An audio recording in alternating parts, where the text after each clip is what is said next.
بسم اللہ الرحمن الرحیم اللہم صلی علی محمد النبی الأمی وعلی آلہ وسلم تسلیما۔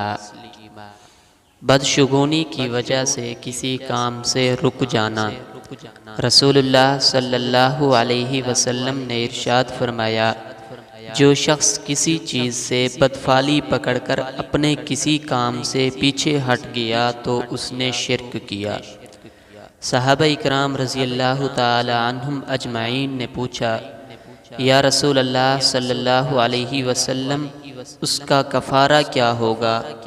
تو آپ صلی اللہ علیہ وسلم نے ارشاد فرمایا، وہ یوں کہے، اللہم لا خیر الا خیرک ولا طیر الا طیرک ولا الہ غیرک۔ اے اللہ، تیری بھلائی کے سوا کوئی بھلائی نہیں، اور تیری فعل کے سوا کوئی فعل نہیں، اور تیرے سوا کوئی معبود نہیں۔ مسند احمد۔